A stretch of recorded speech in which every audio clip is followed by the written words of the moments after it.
February 21, 2025. Dear Miss G, maayong adlaw nimo diha, Miss G. Itago lang ko sa pangalan nga Diyosa.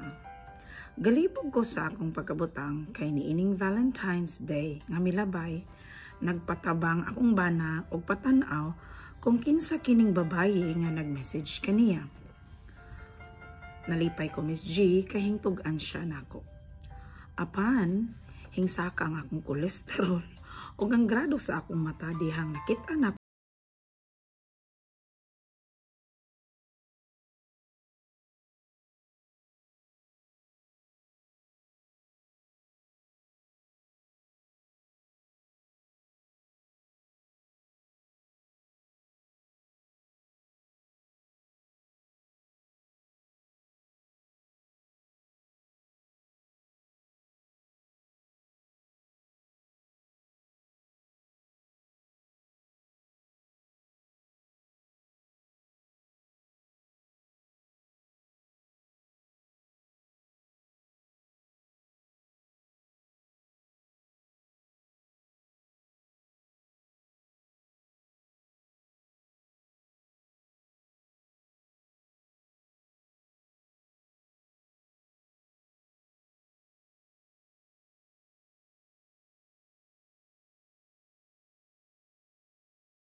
musamot ra kag kakunot pohon. Ang imong pohonan ra ang imong kaigat. Wa kay respeto sa imong kaugalingon og sa imong mga anak. Unta matagakan kag balay sa tambubuan aron matagbaw ka sa imong kakatol. Nag-imagine pa ko, Miss G, nga ipahinahinay na kog paak siya sa hulmigas sugod sa lapalapa hangtod jud sa alimpo. Pero dili na lang kay dugay ta mahuman, Miss G. Unya mag-agwanta kog tan-aw sa iyang nawong nga ingog ligid sa 10-wheelers kabaga.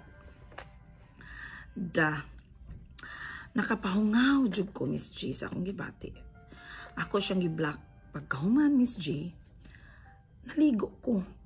Nagpahumot ng lotion ug akong giparaygan akong bana. Syempre, dili ta magpapilde sa ilang kaigat.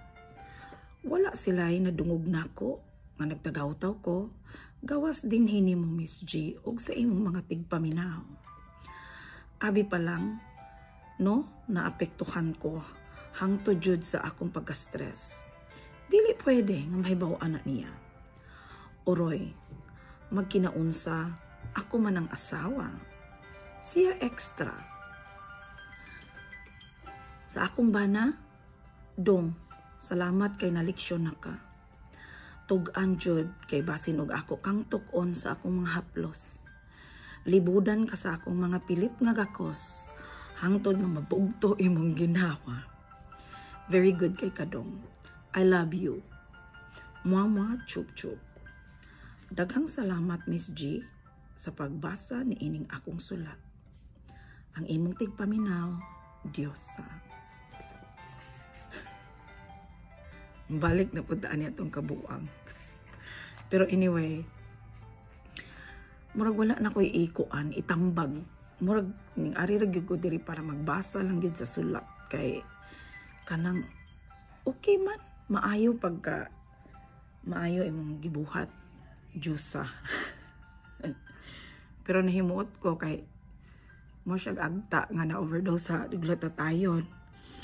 Pero ang pinaka the best gid adto katog yung unta matagakan siya bahay sa tambubuan.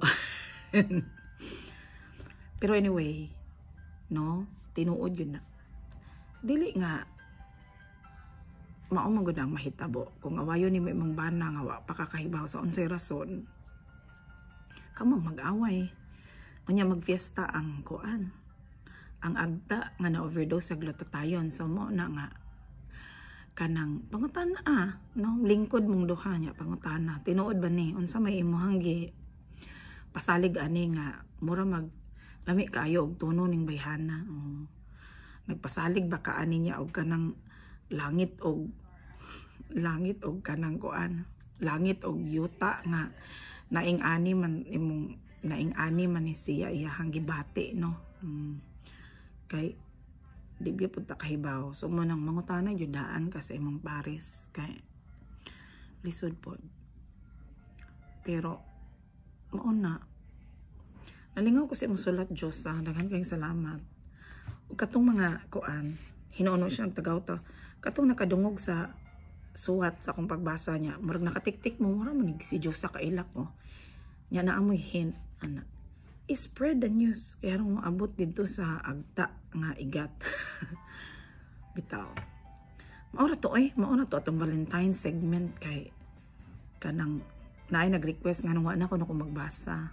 So, okay na mo ko, ayaw mo kabalakan ako og di pa ko ma-monetize or unsa. Malipay ra kung malipay mo. Okay na pag di ko ninyo i-follow. Ayan ko ninyo i-follow. Ingna sila nga ay na lang ko i-follow. Bitaw dagang salamat. Og belated happy Valentine's Day.